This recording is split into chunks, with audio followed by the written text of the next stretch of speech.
Continuamos ahora con la segunda charla de la jornada de hoy, a cargo de la doctora Guillermina Vilacqua, es la coordinadora de cirugía cardiovascular de la Clínica de Nefrología, Urología y Enfermedades Cardiovasculares. Y bueno, va a disertar sobre el postoperatorio de la cirugía cardiovascular. Bueno, acá vamos. Bueno, antes de adentrarnos en la parte del postoperatorio inmediato, a mí me pareció muy importante tener en cuenta que el postoperatorio arranca en el inmediato cierre quirúrgico, ¿sí?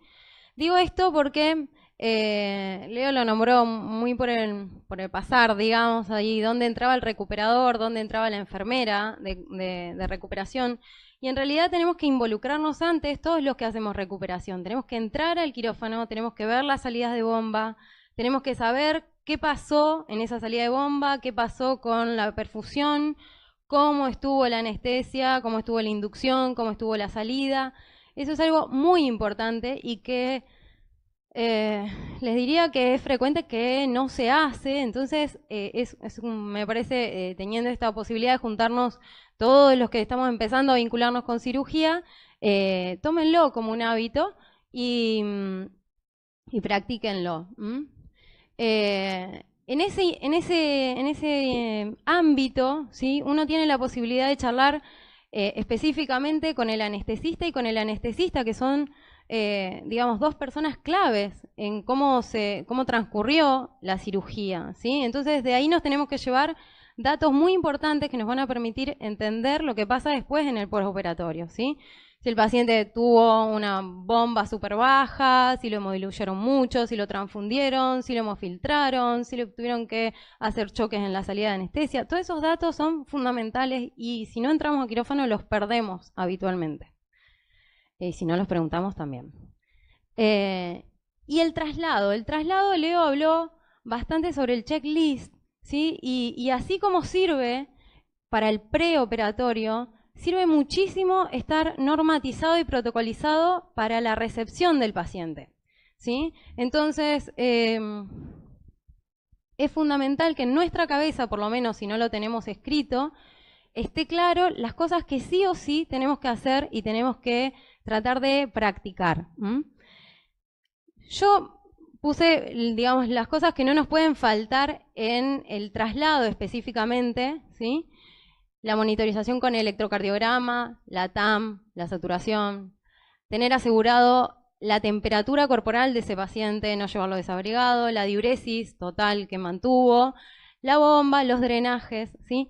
Pero en realidad, fundamentalmente lo que quería era dejarles claro que esta parte también corresponde al recuperador, ¿sí? Y de ser posible, acompañado del anestesista, del cirujano, pero nos corresponde a nosotros. Entonces, tomémonos el tiempo para hacerlo adecuadamente y despacio. Tengamos cuidado en cómo pasamos cada una de los accesos vasculares, sepamos cada uno de esos accesos vasculares qué tiene, qué drogas, en qué dosis, si va por bomba, si no va por bomba, si por delante tiene otra droga, ¿sí? Porque cualquier cosa que pase en ese traslado va a ser responsabilidad de ustedes, ¿sí? Y consideren que tienen en sus manos un paciente que está absolutamente lábil, ¿sí? Entonces, uno a veces lo mueve de la mesa quirúrgica a la cama, digamos, de que le toca al paciente, y el paciente se hipotensa, se bradicardiza, de golpe viene sangre, no sabes si está sangrando, si no está sangrando, perdiste la captura del electro. Son cosas que además a la mayoría lo desespera y entonces empieza todo el mundo a correr y dan vueltas y se pierden datos fundamentales y obviamente se arriesga la vida del paciente. Entonces, para seguir con esta idea, un poco organizarse en la cabeza que estas son las cosas que ustedes tienen que ver. Siempre cuando reciben al paciente, revisarlo previamente, revisar cómo está la parte respiratoria, indicios de daño cerebral severo, ¿sí? Y obviamente soplos groseros, sangrados groseros, todo lo que hable de los parámetros hemodinámicos, las bombas de infusión, no muevan pacientes que sangran de la mesa de quirófano, no lo saquen de quirófano. Y bueno, todo lo otro que va colocado, que va a la sonda vesical, la sonda nasogástrica, que la tenga, la temperatura con la que sale de quirófano, el marcapasos transitorios, es unibicameral, el neumotaponamiento que tiene y bueno, demás datos. me parece que es algo muy importante para rápidamente esquematizarse y no perder tiempo. Y saber que lo primero es lo primero, que son los parámetros de oxigenación. Segundo, toda la parte de monitorización, que normalmente usamos el mismo monitor de traslado. Y bueno, después todo el resto. Parece una tontera, pero ayuda, ordena, y los ordena no solo a ustedes, sino al resto de las personas que trabajan con ustedes. Bueno, para entrar en el tema, primero hay que hablar de la fisiopatología, digamos, de por qué estamos como estamos, ¿sí? Y cuando uno habla de eso, primero tiene que decir, bueno, ¿todos los pacientes que van a cirugía van a bomba? No. En general va el 80% de nuestra población, o sea, de la gente que va a cirugía cardiovascular, alrededor del 80% se hacen con bomba. En nuestro medio, todo el mundo se opera con cirugía con bomba, por esto que hablábamos hoy, en general, porque opera el mismo grupo quirúrgico y por una cuestión también que tiene que ver, que es económica, ¿sí? Y de instrucción también, creo, ¿no? De todas maneras, los pacientes que van a bomba, se operan sin bomba, son bastante selectos. En general son pacientes con un solo puente o con fracción de eyección muy deteriorada, en donde uno pretende no pararlos para no generar mayores complicaciones, ¿sí? Eso también debe ser evaluado porque está visto que son pacientes más lábiles y hay veces cuando la entrada a bomba de urgencia es más complicada. Entonces se tiene que poner un poco en la balanza. Entonces, de esta circulación extracorpórea que la mayoría de los pacientes tenemos, ¿sí? ¿Para qué se hace? Se hace fundamentalmente para que el cirujano trabaje tranquilo, trabaje en un ámbito inmóvil y seguro y sin sangre, ¿sí? Entonces, usar la bomba tiene fundamentalmente estas consecuencias, ¿sí? La sangre en contacto con superficies extrañas, totalmente extrañas al endotelio. Se eliminan, eso por más que han cambiado las tubuladuras, se parinizan, no importa, ¿sí? La tubuladura es tubuladura, no es endotelio, por ende la sangre empieza con un montón de activación del sistema fundamentalmente inflamatorio, y que se van a empezar a activar, y procoagulantes también, y fibrinolíticos también. Se elimina la función de filtro y metabólica del pulmón. El corazón se para. Yo no sé si han entrado muchas veces a quirófano, pero el ver un paciente que entra a bomba significa un corazón parado, literalmente. ¿Sí? El corazón deja de latir, se hace con una sustancia específica, cardioplegia, que tiene diferentes composiciones, de acuerdo con eso, generalmente es fría, ¿sí? Pero es importante entender eso porque desde ahí arranca una serie de complicaciones posteriores que uno, entendiendo que el corazón realmente se para, dice, entonces entiendo la función deteriorada, entiendo la isquemia, entiendo la reperfusión, entiendo la microembolia. Los cambios agudos de la temperatura son claves. Partimos de un paciente normotérmico, lo llevamos a prácticamente 32 grados y en 3 o 4 horas lo volvemos a subir a 36, 37 grados. Lo pasamos de un flujo que es pulsátil a un flujo no continuo, continuo. Le hacemos hemodilución a través de la bomba. La bomba para trabajar por lo menos nos saca alrededor de 1 litro, litro y medio. O sea que eso no es sangre que nos sacan a nosotros, porque si no, se imaginan la descompensación hemodinámica que tenemos. Entonces eso se pone sangre o se pone en solución fisiológica, diferentes factores que se van agregando. Toda la bomba se trabaja anticoagulado con un alto valor de anticoagulación y se revierte de acuerdo a la cantidad de protamina de parina que se usa, con protamina, con todos los efectos adversos propios de la protamina. Y se usan obviamente anestésicos que tienen mucho impacto sobre la parte miocárdica, los reflejos que tenemos y drogas vasoactivas que obviamente generan daños múltiples en distintas circulaciones más periféricas. ¿Cuál es la consecuencia de todo esto? Bueno, eso que ven abajo, no sé si lo leen bien, chicos, perdón, pero no elegí capaz los colores apropiadamente, pero fundamentalmente vamos a ver muchos efectos de micro y de macroembolia. Esto no solo es trombos, coagulitos que se desprenden, es calcio, son detritus múltiples de la cirugía, es aire, es grasa, y que por más que le pongamos los filtros que queremos ponerle, eso pasa igual. Y con más o menos impacto, cerebro, riñón, Entonces después el paciente se despierta encefalopático y decimos, ¿pero cómo? ¿Tuvimos una bomba? Y no, bueno, pero en un paciente con las carótidas que describió Leo, por más esfuerzo que uno le ponga, las microembolias van a estar igual. Los trastornos de coagulación que se dan fundamentalmente tienen que ver con el uso de la bomba. Entonces, las plaquetas, la degranulación exagerada, ¿cómo se llama? La activación exagerada de la respuesta, la disfunción que genera sobre el endotelio es muy fuerte. Entonces va a haber un gran consumo y un gran secuestro de plaquetas, ¿sí? Lo mismo va a pasar con los factores de coagulación, fundamentalmente el 2, el 5, el 7, el 10. Son factores que se van a ver muy consumidos, hemodiluidos, son factores que también van a estar activando otros sistemas que tienen que ver fundamentalmente con el sistema inflamatorio y que al haber todo este trastorno de la coagulación va a estar hiperactivada la fibrinólisis, ¿sí? Proceso que a la larga va a ir vuelta a aumentar el consumo de coagulación, de factores de coagulación, el consumo de plaquetas y la disfunción de las mismas. La alteración de la inmunidad viene un poco de la mano de la respuesta inflamatoria y generalmente se acompaña de glóbulos blancos muy elevados, a predominio de polimorfos, hace una gran fase de mucha respuesta, ¿sí? Con muchísima degranulación de estos polimorfos, y después de 2 o 3 días empieza una fase de anergia importante en donde se empiezan a notar pérdidas de la inmunidad celular, de la inmunidad humoral, hay una lenta respuesta fagocítica, entonces empieza a aumentar la curva de infecciones que van a tener este tipo de pacientes.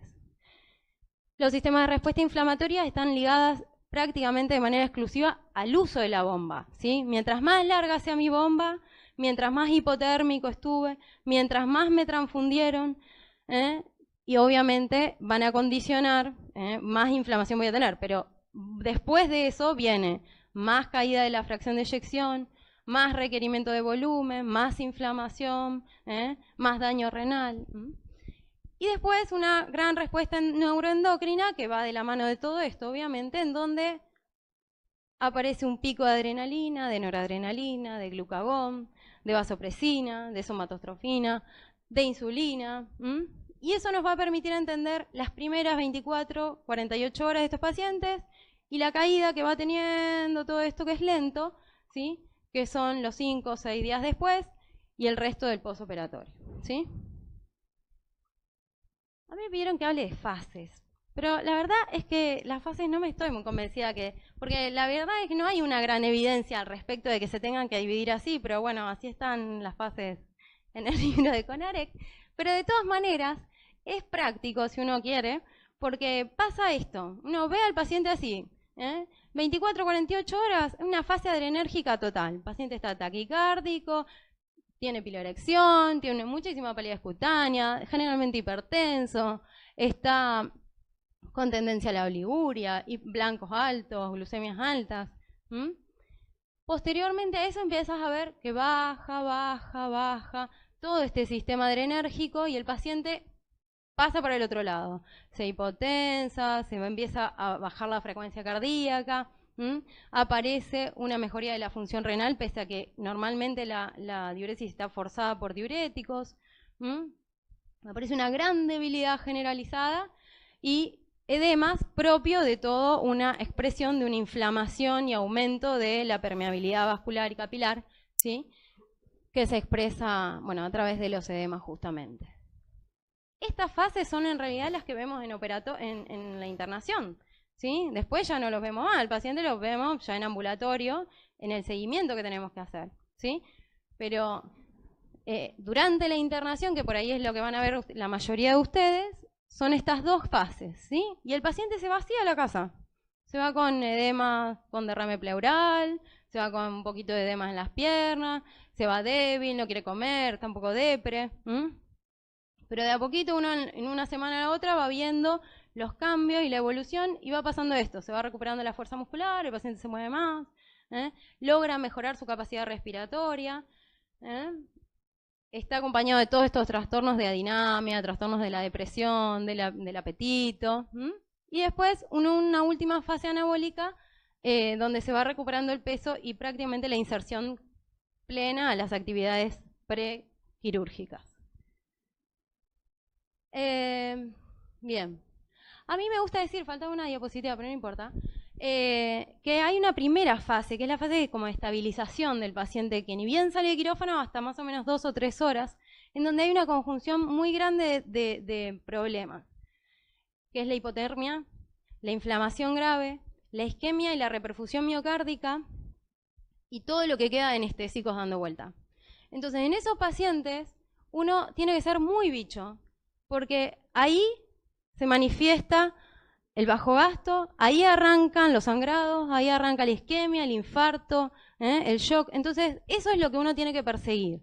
La idea de la fisiopatología, que ustedes entiendan, es que todo esto justifica lo que vamos a ver después, y en realidad lo que se necesita es una alerta importantísima del que va a recuperar, y de saber que una FA no es una FA, es una FA por hipotermia, una FA por alteración hidroelectrolítica, una FA por isquemia, una FA por miles de causas que pueden ser la FA, o porque se me está taponando, ¿sí? Entonces, ese es el ojo que hay que tratar de ir abriendo y descubriendo.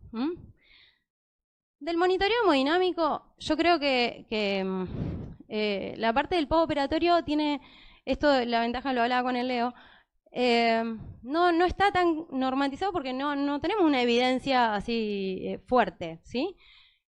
Son más bien registros, sugerencias, esto vale, esto más o menos, pero creo que lo importante es tener en claro qué cosas son más o menos normales y qué nos tienen que dar la pauta justamente de algo que está pasando. Una TAM de 65 o 80 es lo que yo debería buscar. Las arteriales que normalmente vienen son radiales, después femorales, se pueden usar braquiales. Recordar de las arteriales que necesitamos que estén conectadas a lavados, heparinizados y presurizados, y que tenemos que conseguir una curva que sea buena. Muchas veces pasa en las UCI que uno ve que las curvas que hay son un desastre y se toman conductas en base a esa presión arterial. Entonces, ojo con eso. Hay que evaluar si esa vía está bien calibrada, si es buena, si es mala, si es posicional, si tiene burbujas, ¿sí? O si es real. Si hay dudas, es preferible tomar con el externo, hacer por oclusión arterial la presión rápidamente como para tomar una conducta urgente. Todos estos procedimientos, toda esta situación en general está caracterizado por hipovolemia, ¿sí? Entonces, es normal, o es frecuente en realidad, que tanto en la hipertensión como en la hipotensión los dos sean reflejo de la hipovolemia. Entonces, si el paciente me apura, después lo van a ir viendo en los diferentes abordajes que hagan con los especialistas de bajo gasto, de shock y demás, pero si un paciente me apura, es preferible a no hacer nada, ¿sí? Antes de abrirle la noradrenalina, empezar infusión de líquidos, ¿sí? Es preferible hacer una pequeña alícuota, ¿sí? Antes que le abran la nora a chorro, ¿sí? Y después que el paciente esté en 280 DTA. La hipertensión me asusta, ¿por qué? Porque, digamos, están trabajando con un paciente que tiene suturas que se pueden romper, fundamentalmente, se pueden lesionar, ¿sí? Puedo tener daños neurológicos, puedo tener daños o empeorar mi daño renal, puedo aumentar mi consumo de oxígeno miocárdico en un miocardio que ya está trabajando más o menos, o que está saliendo de una isquemia. Entonces, no está bien que lo dejemos así. Tenemos que trabajar rápidamente con eso, pero sabiendo que un paciente mal adaptado al respirador, con dolor, con convulsiones, con efecto posanestésico, ¿sí? Por los mismos fármacos. A veces uno pasa líquido y en el medio se llevó la nora que estaba pasando. Y pasa la nora también. Entonces, primera explicación de la hipertensión. Y la hipotensión me asusta un poco más, ¿sí? Pero la enorme mayoría de los pacientes responde rápidamente a líquidos porque está depletado. Entonces, también buscar lo mismo, cargarlo un poquitito, pero buscar la disfunción ventricular, buscar si no hay fármacos mediante, buscar signos de entaponamiento y de vasoplejía precoz. La frecuencia cardíaca es otra de las cosas que vamos a monitorizar mucho. Vamos, constantemente. Lo que buscamos es 80 o 100 latidos minuto en ritmo sinusal. La bradicardia nos preocupa, porque si bien la mayoría de los pacientes que entran a CRM van a venir con metabloqueantes, con bloqueantes cálcicos, con amiodarona, no deberíamos tener una frecuencia cardíaca demasiado más baja de 75, 80 latidos. ¿Por qué? Porque este corazón está dependiente, ustedes piensen que perdimos pericardio, tenemos una resistencia vascular sistémica muy alta, está seguramente trabajando en una condición de anemia, tal vez no tan bien ventilado. Entonces, si a toda esa situación yo lo tengo depletado y encima lo pongo a 70 por cardíaca por minuto, el gasto cardíaco va a ser para abajo, ¿sí? Lo mismo si el paciente está con 125, 130, no tengo posibilidades de mejorarle, ¿sí? Además de la precarga, de mejorarle la capacidad para mejorar ese llenado, ¿sí? Ventricular y ayudarlo a mantener el gasto cardíaco. Y lo que me interesa de la bradicardia es intentar definir si no estoy en condiciones de isquemia, de hipotermia importante o de alteraciones metabólicas o hidroelectrolíticas que yo pueda mejorar y pueda tratar y pueda sacarlo de esa bradicardia. Entonces, son tres cosas importantes que tengo que evaluar, además de las drogas, ¿no? Y la tercera cosa es si necesito o no necesito marcapasear a mi paciente, ¿sí? Consideren que en la mayoría de los centros donde ustedes están no tenemos marcapasos bicamerales, tenemos marcapasos solo unicameral, lo cual es un problema porque vamos a ayudar a desincronizar todavía más ese ventrículo que está ahí. Entonces, decidir marcapasear es algo importante, pero si maneja esa frecuencia cardíaca es preferible marcapasearlo, ¿sí? De no poder arreglar absolutamente nada. La taquicardia, como dijimos, más de 125 latidos por minuto, es algo no tolerable, ¿sí? En general, evaluamos primero la volemia, la fiebre, la anemia, el dolor, ¿sí? La hipoxia, la acidosis, las alteraciones hidroelectrolíticas, la hipotermia, drogas y obviamente la disfunción ventricular. Manifiesta o puede predisponer a arritmias, sí puede, fundamentalmente a extrasístoles supraventriculares, ¿sí? La fibrilación auricular no es frecuente de ver en este momento del postoperatorio inmediato, pero obviamente que puede aparecer, tiene todas las chances con este sustrato. El monitoreo hemodinámico con PVC también lo hacemos, de 8 a 10 centímetros de agua es lo que buscamos. A la PVC hay que tomarla un poquito con pinzas, porque estrictamente no es un parámetro bueno de precarga. No es tampoco, o no hay un valor de consenso estricto, en donde uno diga, bueno, va a responder bien si yo acá le paso líquido. Hay algunos trabajos que han mostrado 5 centímetros de agua, sí, van a tener más chances, pero en realidad no es algo certero, digamos, o con mucha fuerza de evidencia. Y sí hay un poco más de consenso en que tiene un valor pronóstico en aquellos pacientes que tienen unas PVC de más de 15, por ejemplo, van a tener un peor pronóstico que los que tienen más bajo. Eso un poco va de la mano de que pueden estar taponados, tienen gastos cardíacos en general un poquito más bajos, ¿sí? Y en general son pacientes también que cuando tienen PVC más bajas y uno sube muchas PIP también como valor pronóstico, sube mucho la PIP como valor pronóstico, puede comprometer más el gasto. Digamos, para otra cosa es un poco dudoso. Ahora, por otro lado, hay un tema.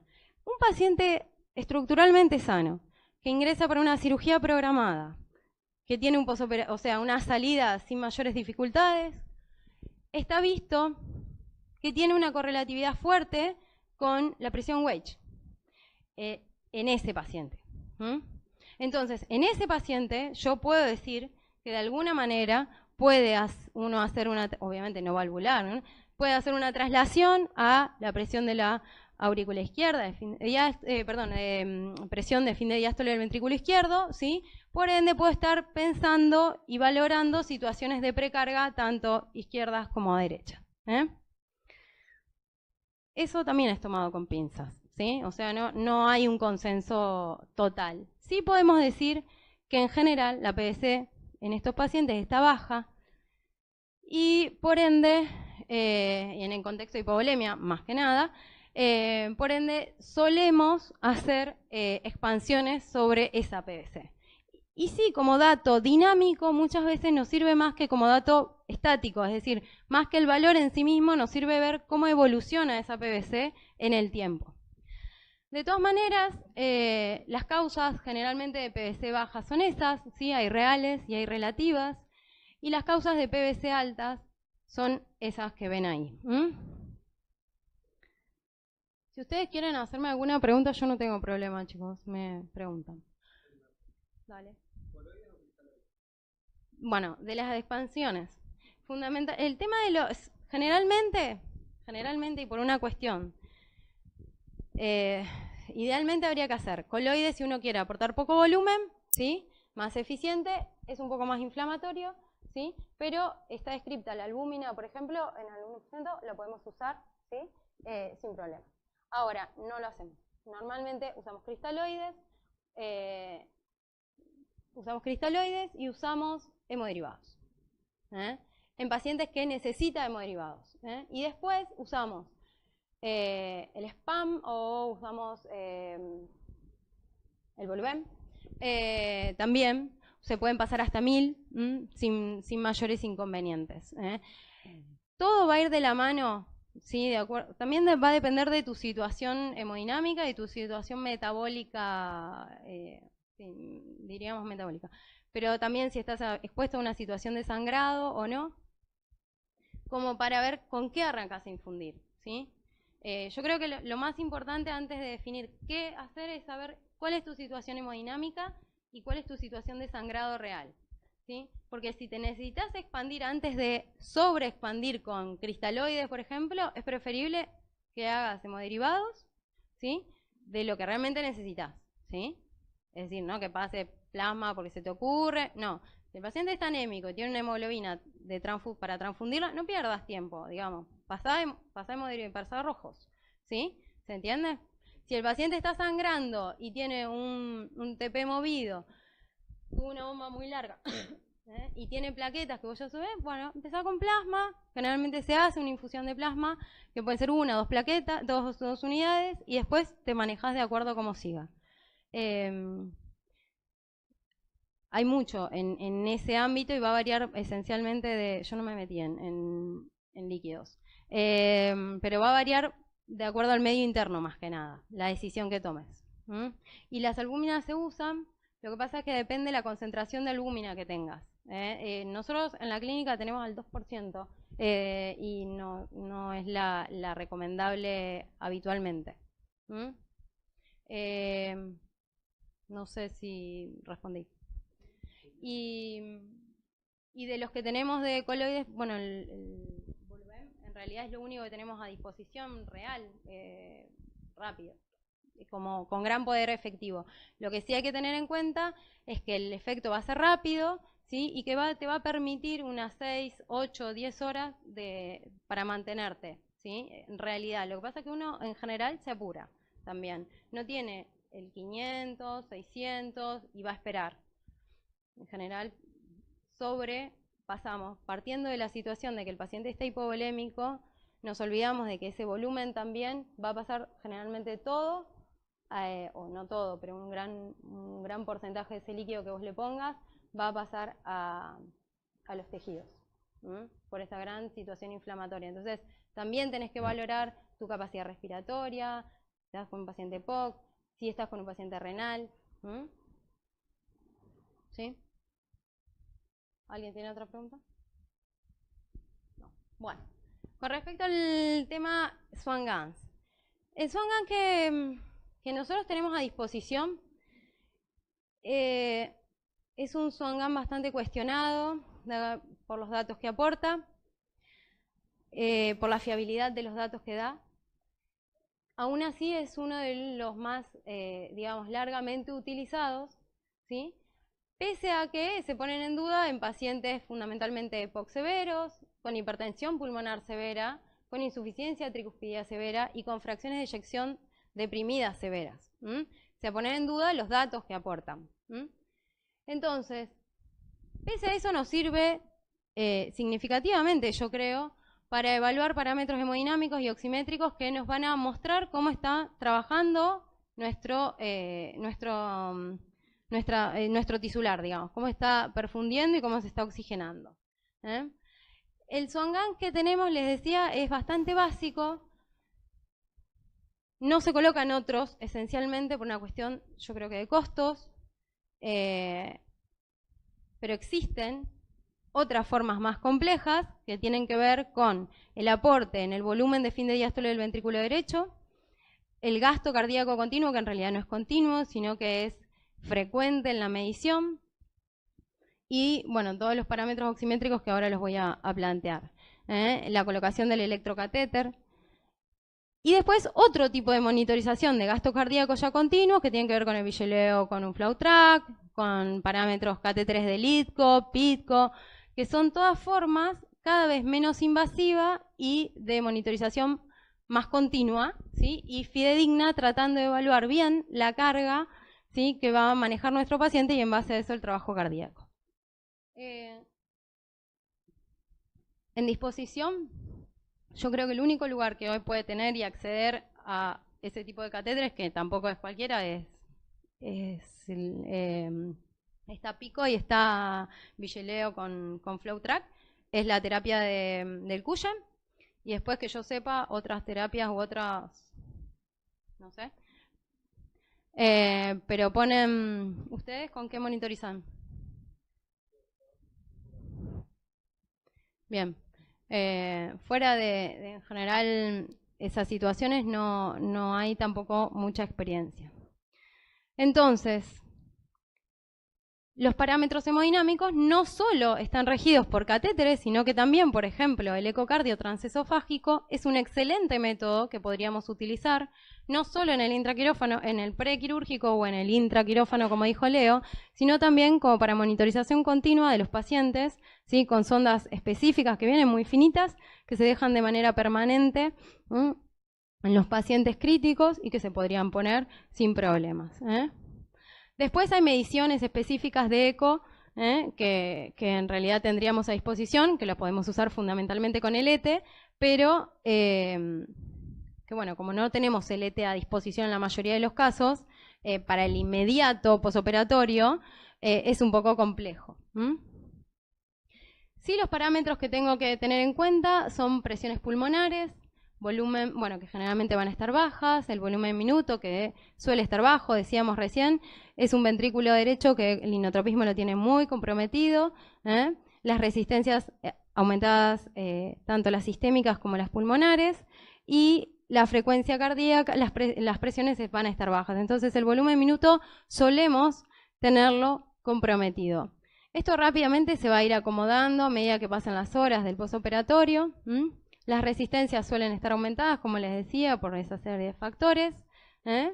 Y el aporte que nos da desde el punto de vista hemodinámico el SWAN en el caso de que tengamos catéteres de otro tipo. Con respecto a los sistemas que tienen que ver con el consumo y el transporte de oxígeno, podemos a través de fórmulas y del acceso o la toma de muestras de las porciones más distales y de las porciones proximales, acceder a saber cuánto es el transporte arterial que estamos teniendo de oxígeno, qué consumo de oxígeno estamos teniendo, la saturación venosa mixta, que como parámetro es excelente, o como aporte, digamos, del SWAN es muy bueno. ¿Por qué? Porque nos va a alertar acerca de una avidez, ¿sí?, que están teniendo nuestros tejidos por ese oxígeno, ¿sí? Obviamente esto va a estar ligado al gasto cardíaco, va a estar ligado a la hemoglobina, va a estar ligado a la saturación arterial, no es un parámetro estricto de gasto cardíaco, pero lo vamos monitorizando claramente en un paciente que se nos está deteriorando, o al revés, en un paciente que está bajo condiciones de bajo gasto, vamos viendo cómo puede ir mejorando esa saturación venosa mixta. Y el coeficiente de extracción de oxígeno también. No son datos que los cardiólogos estemos acostumbrados a hacer, normalmente son datos que los terapistas hacen, pero sí es importante que los hagamos o que intentemos hacerlo, ¿sí? No los hacemos de vagos, porque no hacemos las fórmulas. En quienes usamos estos catéteres no hay un consenso tan claro como planteaba Leo, pero sí creo y sí coincido en que son prácticamente esos pacientes, no solo en el pre, sino en el inmediato, o sea, adentro de quirófano y en el posoperatorio. Pacientes que no logran tener una buena salida de bomba, que van a estar bajo condiciones de dispositivos de asistencia ventricular, que van a estar, que están cursando complicaciones de infarto importante, que van a estar en condiciones de shock cardiogénico, bajo gasto, vasoplejía, siempre es bueno tener, aunque pongamos en duda, la monitorización con Swan-Ganz.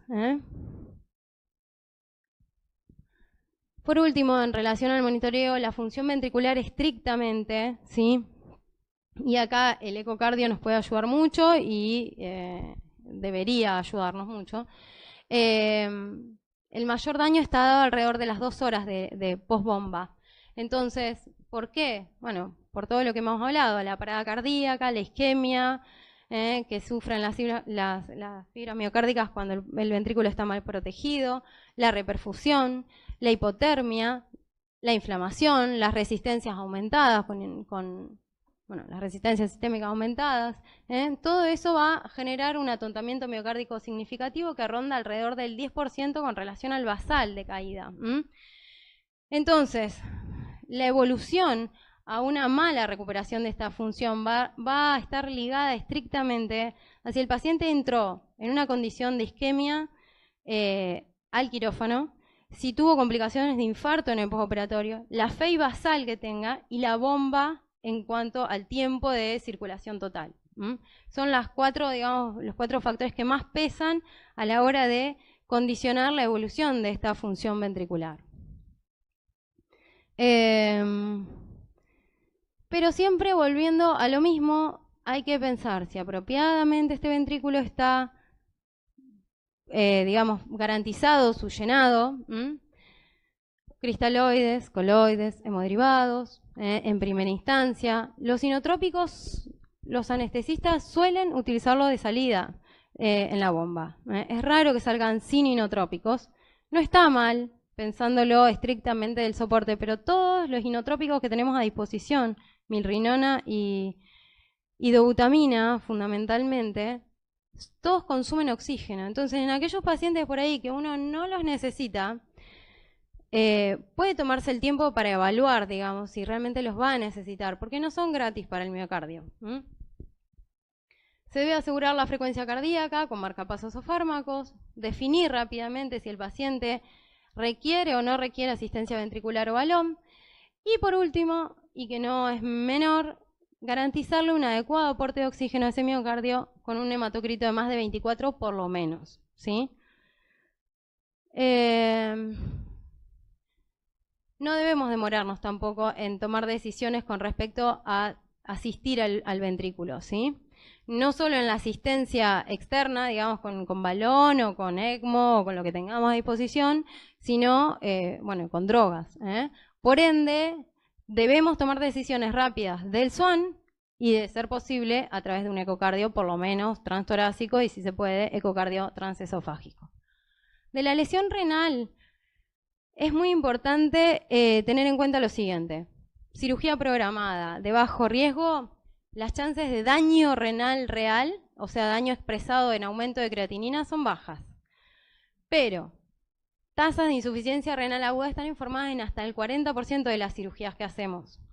Y eso entonces está ligado más a lo que uno puede hacer prequirúrgico, que obviamente todo lo que sirva ayuda, ¿sí?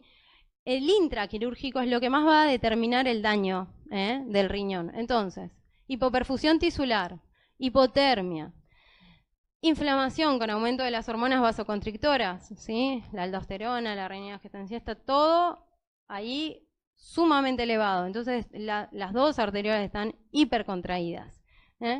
Y la pérdida del flujo pulsátil son de las principales causas que generan el daño renal. Entonces, para evitarlo, mantener gasto cardíaco, mantener volemia, tratar de usar todo lo que se puede, o de evitar, perdón, los vasoconstrictores estrictos, tratar de evitar AINES, tratar de mantener rápidamente la temperatura corporal en una situación adecuada. El postoperatorio inmediato se caracteriza por una primera fase poliúrica, ¿sí? Que lo van a tener la mayoría de los pacientes y que en general está forzada por la hemodilución que tiene la bomba, ¿sí? Por la hiperglucemia que se genera y por los diuréticos que en general los anestesistas o los perfusionistas usan sin demasiado criterio, digamos, para cosas. En parte por la hemodilución que usan, ¿sí? El problema es lo que viene después, que es una gran hipovolemia. Ahí, cuando nos fuerzan con manitol o nos fuerzan con diuréticos, y en el medio, si estamos haciendo hemofiltrados, inclusive en el quirófano, a veces hacen todo, hemofiltran y te ponen en manitol y te ponen las furo y vos decís, el tipo orina 1000 en una hora, o sea, y no hay medio interno y no hay forma de correr a ese paciente. Entonces terminamos usando vasoconstrictores, terminamos usando más hemoderivados, el paciente se inflama más, o sea, es toda una complicación. En general, la oliguria comienza después de unas 3 horas, es transitoria, se va mejorando, pero dura alrededor de 2 o 3 días y termina en general requiriendo diuréticos para mantenerse. El ritmo diurético que se pretende es 1 mililitro kilo hora y empieza a preocupar debajo de 0,5. Después, cuando lo vean con Joaquina, eso van a ver los scores de riesgos y en base a eso cómo van viendo la variación de la creatinina y del filtrado. En las horas siguientes, entonces, la oliguria transitoria, la hipovolemia está caracterizada por la hipovolemia, el bajo gasto, los fármacos nefrotóxicos, vasoconstrictores, la alteración renal per se, ¿sí?, de todo esto y obviamente la liberación de antidiuréticos. ¿Quiénes son los más afectados? Como decía Leo, pacientes que van cayendo clearance de menos de 60, empiezan a aumentar significativamente la tasa de complicaciones renales, que hay que darle jerarquía por todo lo que explicó. O sea, realmente aumenta la mortalidad, aumentan el tiempo de internación, aumenta la tasa de infecciones, aumenta la necesidad de transfusión y aumenta, obviamente, las chances de dializar. De la disfunción pulmonar que tenemos en el postoperatorio, es importante entender que el mecanismo es un desequilibrio severo entre la ventilación y la perfusión, ¿sí?, y que voy a terminar teniendo un yunteo intrapulmonar significativo, ¿sí? Áreas que, bueno, entonces, ¿cuáles son las noxas fundamentalmente? Son varias, son muchas. Si pensamos, tenemos anestésicos que nos exprimen toda la respiración, relajantes musculares que no nos van a permitir tener ningún tipo de instinto y de movimiento, narcóticos, la esternotomía mediana, los drenajes van a generar muchísima rigidez pulmonar, que va a hacer una respiración cada vez más corta, con menos volumen, con menos capacidad de reserva funcional. Así que es importante esencialmente el tipo de drenaje que se ponga, si lo necesita o no lo necesita, ser muy cuidadoso.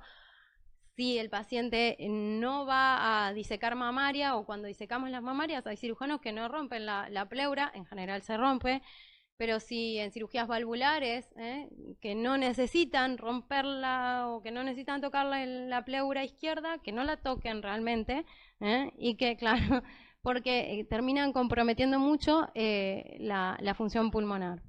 La extracción de la mamaria interna, entonces, la lesión pleural que genera siempre derrame pleural, genera telectasias, genera, bueno, obviamente esto va a tener mayor relación con el vínculo, con la lesión directa del frénico. El frénico se puede lesionar también por exposición al frío, por la cardioplegia, ¿sí?, por, bueno, lesiones que se puedan dar por trauma directo, también. Los efectos de la circulación en sí misma desarrolla mucho edema pulmonar. Inicialmente se piensa que es cardiogénico por un gasto disminuido, ¿sí?, por sobrecarga, por la reducción oncótica. Pero después está todo lo otro que no es cardiogénico estrictamente, pero es inflamatorio y va a permitir una permeabilidad vascular muy aumentada y por ende ese líquido va a ir a parar al alvéolo, entre otros. Las transfusiones en exceso favorecen la microembolia, la macroembolia, las infecciones respiratorias, el aumento del tiempo en ARM y las respuestas inmunológicas, que son más raras, pero está con el trali, por ejemplo, como manifestación.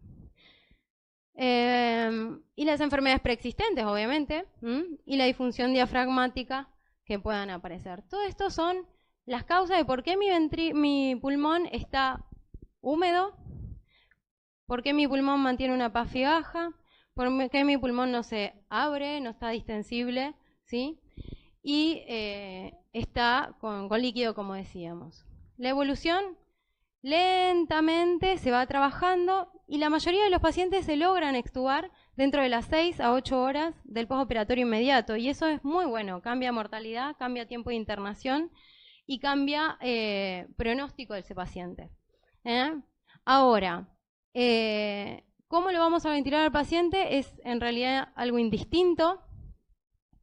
Está visto que es de no mediar parámetros restrictivos severos en la espirometría, podemos ventilarlo de cualquiera de las dos formas, digamos por volumen o por presión controlada. Si no, si son parámetros más restrictivos, es preferible ya hacerlo por presión controlada, ¿sí? Y teniendo esos parámetros de base como seteados para iniciar la descomplejización. La oximetría debe ser constante, las radiografías de tórax deben ser inmediatas. Después vamos a desarrollar un poquito eso. La gasometría arterial va a ser lo que va a regir un poco el seguimiento de estos pacientes y la evolución, ¿sí? Tanto buscando una saturación arterial de 95% como una PO2 de 100.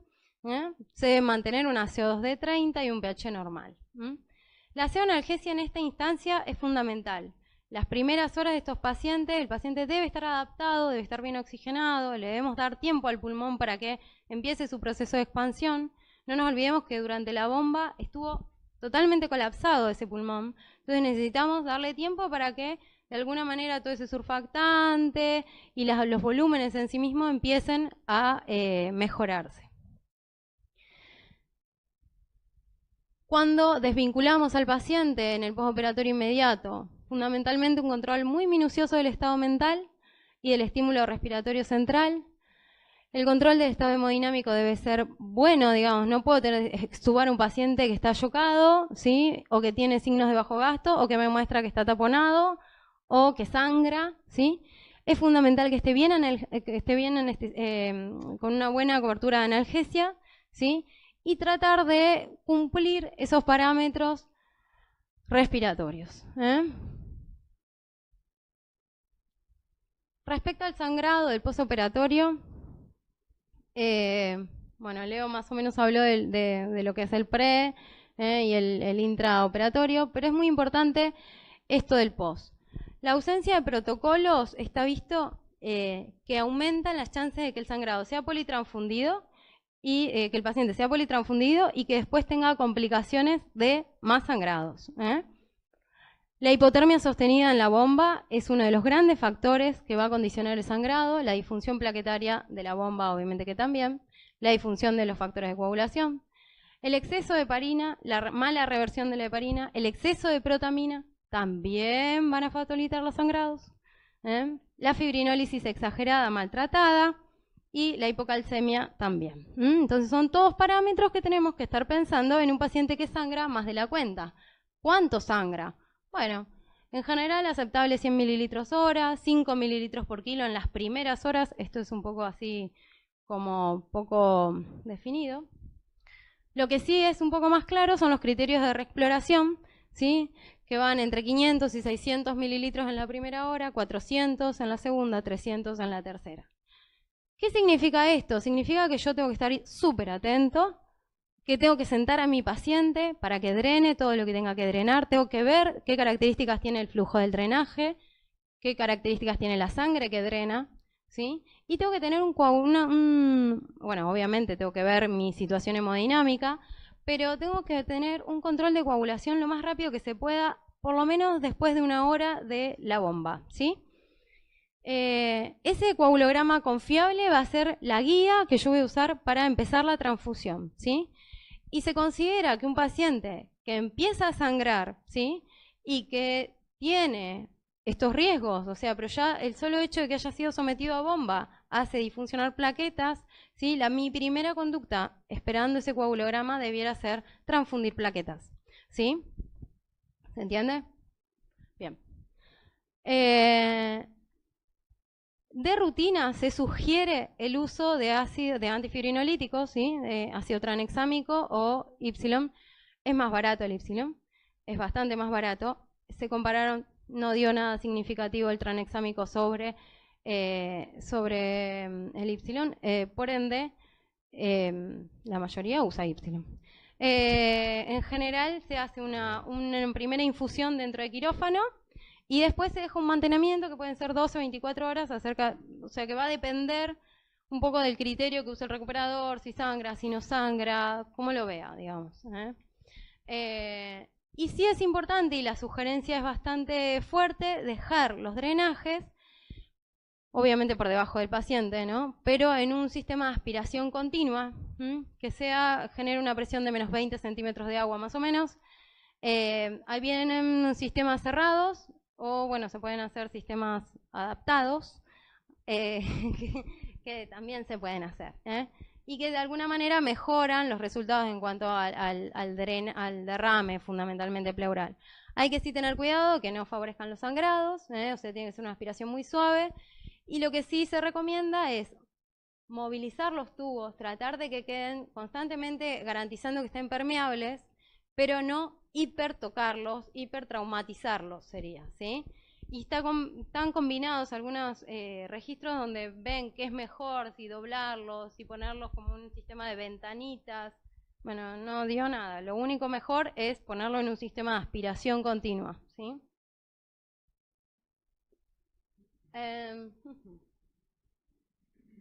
Con respecto al posoperatorio sangrado, estos son los signos de alarma que me gustaría que se queden en un posoperatorio que viene estable. El sangrado precoz, el sangrado profuso, con coágulos, ¿sí? con un coagulograma normal, y sangrados que reinician. O sea, esto a ustedes no les puede parecer normal, nada, ¿sí? Por más que venga dando y da lento, pero genera muchos coágulos y sigue dando, y el hematocrito lento baja. Muevan cielo y tierra, pero ese hombre tiene que reingresar a quirófano, es lo más probable, ¿sí? Entonces, si dan los criterios de reexploración, no tienen diferencia de acuerdo al tipo de sangrado. Entonces, el criterio de reexploración es por volumen. Si bien obviamente uno lo va a negociar con el quirófano y lo va a ir charlando de acuerdo al medio interno como esté, esta situación hemodinámica, porque no es gratis reexplorar un paciente, pero no hay tampoco que demorarse, porque eso también lleva lentamente a un coagulograma que era normal, lo hace patológico, un paciente que estaba con resistencias normales, la pone con resistencias bajas y entramos en una vasoplejía que no sale o nos cuesta muchas horas de trabajo. La reintervención precoz es importante y un ecocardio también precoz es importante en estos casos. La temperatura, no es menor la temperatura, como vieron lo dije 25 veces. 36 grados, ¿sí? Es significativo de menos de eso. ¿Por qué pasa que es hipotermia? Bueno, la bomba trabaja a temperaturas bajas, el quirófano está a temperaturas bajas, en los traslados no nos fijamos de que el paciente vaya abrigado, lo llevamos a una coronaria que tiene, como dice Fernando, aire acondicionado, Tenemos mala perfusión periférica, tenemos anestésicos que nos hacen fallar los centros de termorregulación, infundimos cosas que están frías, entonces todo eso facilita que un paciente esté hipotérmico. Y un paciente que está hipotérmico tiene todo esto, ¿sí? Está vasocontraído, tiene aumento de la poscarga, tiene aumento del trabajo cardíaco, aumento del consumo de oxígeno, tiene temblores que aumentan el consumo de oxígeno, que aumentan la resistencia vascular. Enmascara la hipovolemia, porque parece que está bien por la vasoconstricción que maneja, pero no. Tiene anestésicos, generalmente por la vasoconstricción, en la salida de bomba empieza mucha vasoconstricción periférica y tenemos retención de anestésicos y retención de heparina. Entonces, muchas veces los pacientes empiezan a calentar afuera, en la sala, están muy bien, y de golpe se empiezan a hipotensar y empiezan a sangrar. Y uno dice, ¿por qué sangra el paciente? Y sangra porque se calentó, y tenemos el síndrome en realidad de recalentamiento, y en un paciente depletado, vasodilatado y sangrando. Divino, un panorama hermoso. Entonces, todo eso se puede evitar haciendo un calentamiento, bueno, ahora lo vamos a ver, mucho más progresivo y lento. Toda la hipotermia va a favorecer los sangrados y obviamente arritmias de todos los colores. Para la temperatura ideal en quirófano, hacer una bomba larga que vaya lentamente recalentando. ¿Qué pasa? Tomamos más tiempo de bomba, tenemos más chances de más inflamación y otro tipo de complicaciones. Entonces, la balanza tiene que ser un poco difícil, o sea, ahí intermedia, ¿no? Para poder manejarlo mejor. No se puede sobrecalentar a un paciente en quirófano con la bomba porque la temperatura central neurológica es más alta, ¿sí? Entonces podemos generarle lesiones cerebrales también muy graves. En general más de 36,5, 37 grados como muy mucho es lo máximo que por lo menos yo he visto salir de la cirugía. Obviamente calentar la periferia se usa, por ejemplo, el Verhaer como principal método, es recomendable porque logra con mantas mantener la superficie inmediatamente anterior del paciente constantemente caliente. Entonces el intercambio de pérdida de calor es mucho menor y cubren brazo, pierna, todo el tórax, digamos, evitando las partes quirúrgicas, ¿no? Obviamente. Y el uso de vasodilatadores también están recomendados, fundamentalmente nitroproseato, si el paciente lo tolera. Para la UCI, el uso de vasodilatadores está recomendado, obviamente todas las medidas térmicas, la instilación de solución salina a 37 grados por sonda, el uso de hemoderivados templados y los humidificadores calientes no sirven para calentar al paciente, sino que muchas veces se utilizan para mantener la térmica del paciente y para que no siga cayendo, ¿sí? Pero no podemos apuntar a eso para calentar al paciente, ¿no? Este es el fenómeno de recalentamiento que le decía, que además del temblor, del incremento de la temperatura, de la hipotensión, arranca con acidosis metabólica, aumento del lactato y aumento fugaz del sangrado. Es importante sospecharlo para pasarle líquido, soporte inotrópico, más bien vasoconstrictor, y meperidina o dexmedetomidina si los pacientes están muy complicados desde el punto de vista de los temblores.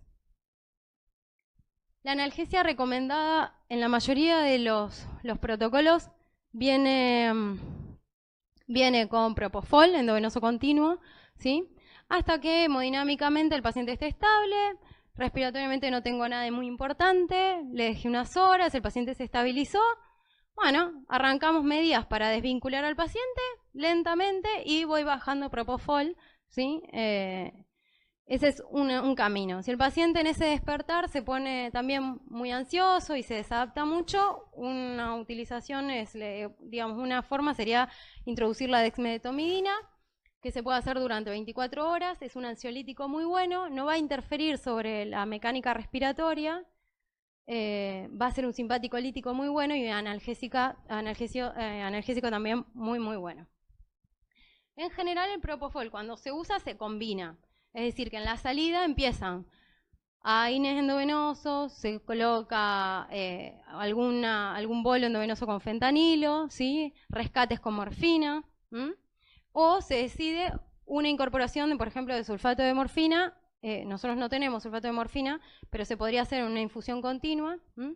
Recordar que hay otras técnicas que normalmente no usamos, pero todas las técnicas de anestesia epidural van muy bien y permiten, si uno lo charla previamente, las técnicas de extubación de fast track en quirófano, normalmente no lo usamos, ¿sí?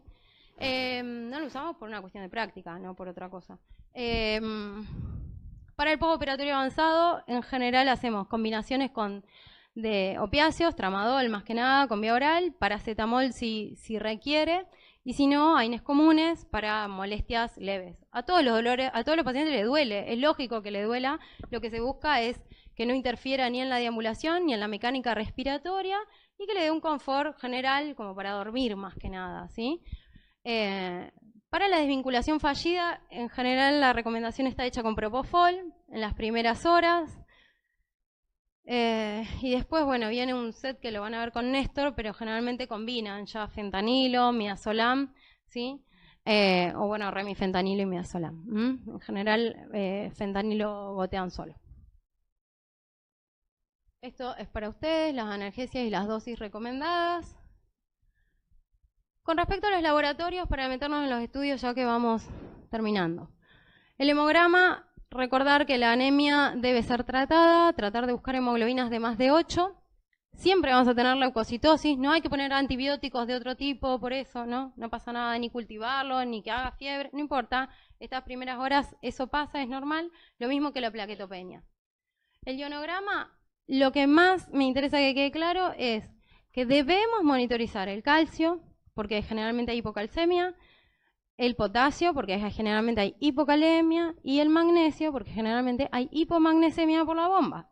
Entonces, Esto condiciona directamente a arritmias, directamente a sangrados y a situaciones de bajo gasto cardíaco. Entonces, es importante las reposiciones. Generalmente, sulfato de magnesio 2 gramos va a ir siempre, el potasio, bueno, se hacen cargas de acuerdo a disposición y después se pone un mantenimiento y el calcio se maneja de acuerdo al valor y la reposición que vaya generando. Con respecto a la glucemia, los consensos dicen de 1,40 a 1,80. ¿Cuándo poner bomba? Es un poco, queda a criterio y de acuerdo al protocolo que tenga cada uno en el centro. Generalmente después de 2 o 3 controles que estén en realidad por arriba de estos valores o por arriba de 2, si uno quiere, ponemos bomba. Y de insulina en infusión continua. Y también yo creo que hay que tener mucho atención a lo que pasó en quirófano. O sea, un paciente que adentro de quirófano venía controlando 3, mágicamente no va a controlar 1 o 5 afuera. Entonces, en realidad tendría que haber tenido bomba en quirófano. Así que ese tipo de pacientes debería tener bomba más rápido, ¿sí? Los controles de hemoglucotés generalmente los hacemos cada 2 horas. Y si está en bomba, lo recomendable sería cada 1 hora, de acuerdo por ahí a la conducta que está tomando, ¿no? O sea, si está moviéndose mucho, ¿no? Bueno, para no reventarlo pinchazo. Después, bueno, las alteraciones metabólicas, la alcalosis metabólica, quería que les quede claro, generalmente tiene mal pronóstico, es muy rara, pero está vinculada habitualmente a hipovolemia y alteraciones fundamentalmente de pérdida de cloro, fundamentalmente en vinculación a los diuréticos de asa. Entonces, lo recomendable que es expandirlo, ¿sí? Tratar de mejorar todo lo mejorable con respecto a la térmica del paciente, ¿sí? Y pasar cristaloides o soluciones más bien cloradas, ¿sí? En general se acomodan solitas. Las acidosis metabólicas son muy frecuentes de ver, en general después de una bomba larga, fármacos, hipotermia, los vamos a ver. En general son muy benignas, mejoran con líquido también, pero cuando esto se acompaña de un lactato que empieza a subir, cuando se acompaña de sangrado, de signos de hipotensión refractaria, bueno, algo está fallando y es importante empezar a corregir. Esta corrección, yo la puse porque está ahí en el último consenso de SAC, pero si uno va estrictamente a cómo se maneja terapia, no se maneja así, generalmente corrige con bicarbonatos más bajos, pero bueno, esto es lo que está recomendado y lo ponen con un nivel de evidencia no mal, no bastante fuerte, que no la encontré, sinceramente, la busqué específicamente y no la encontré. Los gases en sangre son importantes, generalmente tienen una tendencia a la hipoxemia, a la hipocapnia, y con esto nos da generalmente PAFIs bajas. Siempre hay que medir lactatos, ¿sí? Y enzimas musculares, las que tengamos, troponina, CPK, total o MB, son importantes también como dato importante. El electro, bueno, inmediatamente el postoperatorio, cada 6-12 horas se recomienda. Lo habitual es una taquicardia sinusal. Lo que me interesaba de esto era lo siguiente. La bradicardia, el fallo cronotrópico, otra vez recordar que requiere pensar que algo pasa. Definamos en base a eso el uso o no uso de marcapasos. Lo mismo en tema trastornos nuevos de la conducción y o viejos, ¿sí? Algo le cuesta, o sea, en esta fase las arritmias, ya sea por un aumento del automatismo o por una alteración de la conductividad de las fibras, ¿sí?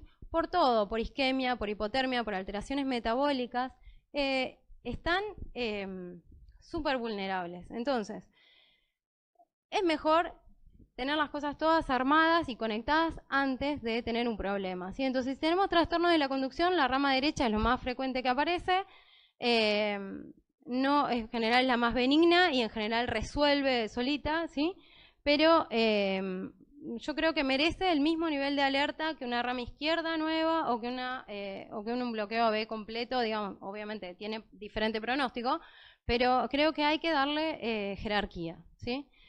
La fibrilación auricular aparece dentro de las 2 horas, dentro de los 2 días de postoperatorio. Es muy frecuente ver extrasístoles supraventriculares y ventriculares. Los trastornos de repolarización son absolutamente frecuentes, más que nada en trastornos metabólicos, hipotermia, en isquemia y obviamente la pericarditis. Y las nuevas ondas Q, que no siempre quieren decir que hay una necrosis, hay que recordar que el corazoncito perdió el eje implante del pericardio, ¿sí? Y suele rotar sobre el eje y generar unas ondas Q como si fuesen pseudonecrosis, ¿sí? Más que nada inferior.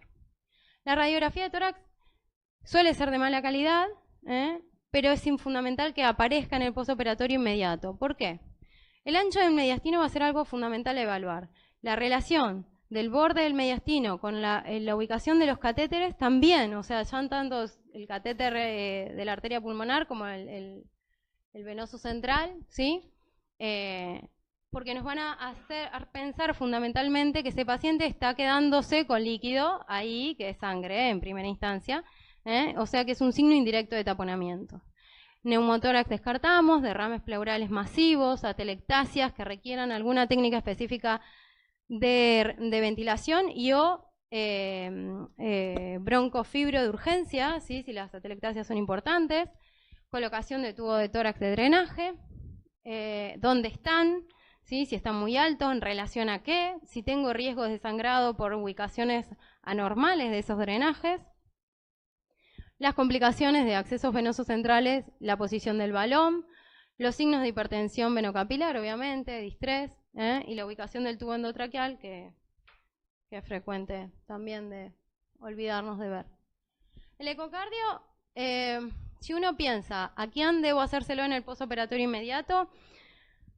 En realidad no es que tenemos una evidencia fuerte para decir a todos, en el postoperatorio inmediato, digo, ¿sí? Obviamente que en aquellos que tienen infarto, que tienen taponamiento, que tienen shock persistente, bajo volumen, bajo plejía, arritmias a repetición, sangrado, son pacientes que deben rápidamente ser evaluados con un ecocardio, ¿sí? Y de ser posible con un ecocardio transesofágico. ¿Por qué? Porque las malas ventanas en este tipo de pacientes abundan, ¿sí? En el 60% de los pacientes no podemos tener un eco confiable, ¿sí? Entonces no hay que demorarse en pedir un ecocardio transesofágico. El ecocardio transesofágico, yo creo que en el quirófano, por ahí me gustaría, Leo, agrandar un poco lo que dijiste. No solo la estructura nos sirve para ver las válvulas, ¿sí? Sino también el hecho de entrar de una manera programada con un ET te permite ver bien la función ventricular que va a tener ese paciente, ver bien el tracto de salida, cómo está el pericardio, cómo está la situación de carga, las presiones pulmonares, por más que ya esté anestesiado, que no sería la mejor de las opciones. Fuera de eso, en una salida de bomba te permite ver trastornos nuevos, regionales, en un paciente que le pusimos un bypass y el área regional no sale. Ese paciente, después vos lo ves 2 horas y media más tarde, chocado en el piso, y te comiste 2 horas de infarto en un, qué sé yo, en un infarto anterior. Y lo perdiste. Si hubieses tenido el eco que te decía adentro, mira, este ventrículo está ahí funcionando con una regionalidad distinta a la que tenía, bueno, pones otro puente, ves qué le pasó, pero te esforzás en que eso sea diferente, ¿sí? Te evita microembolias y más que nada macroembolias, ¿sí? Porque te evalúa dentro de las cavidades qué cantidad de aire hay, ¿sí? Cómo están, si hay trombos, no hay trombos. Evalúa, obviamente, el pericardio que queda, ¿sí? Cómo están las cavidades derechas, y la situación de precarga y de gasto cardíaco que maneja el paciente en la salida de bomba. O sea que es algo importante a tener en cuenta. Por último, bueno, los otros controles que son importantes, la sonda nasogástrica. No es menor, ¿sí? Después los pacientes los extubamos y vomitan todo lo que tienen en el estómago, y se broncoaspiran y se infectan. Entonces, para evitarlo, ¿sí? Bueno,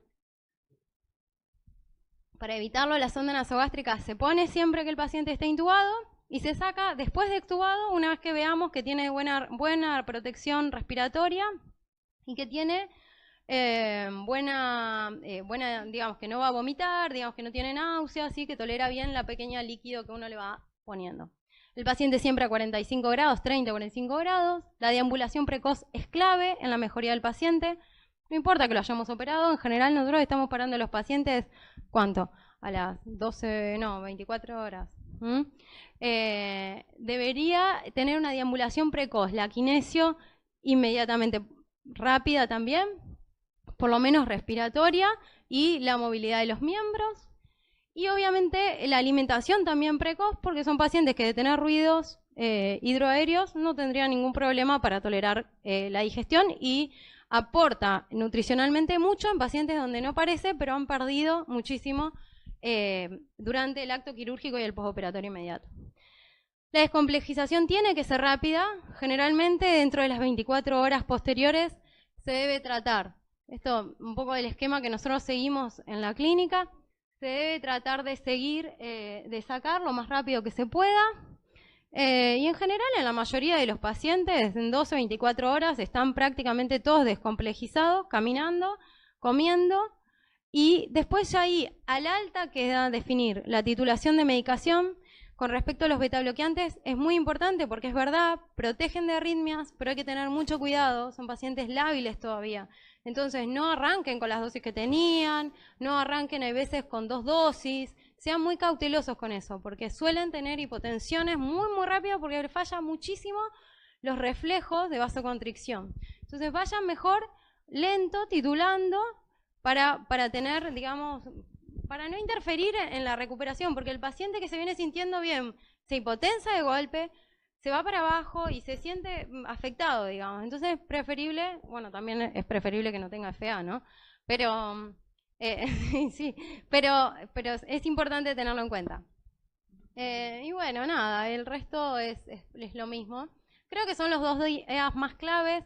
Es muy importante hablar de ahí en más acerca de los cuidados, de cómo va a ser la evolución, que muchas veces uno no se toma el tiempo, y de los cuidados para la familia, la paciencia que tiene que tener la familia en cuidarlos, en aguantarlos, en estar estimulándolos constantemente, no solo en los ejercicios, sino en la alimentación, en el tipo de cuidados que tienen que tener con respecto a las heridas, ¿sí? Explicarles cómo va a ser la evolución de su depresión, de lo que les va a importar estar estimulado pero no sobrecargado de gente, de cómo va a ser los tiempos que va a manejar para que se sienta que está siendo normal esa recuperación y no patológica. Y nada, eso solo, nada más. ¿Alguna duda?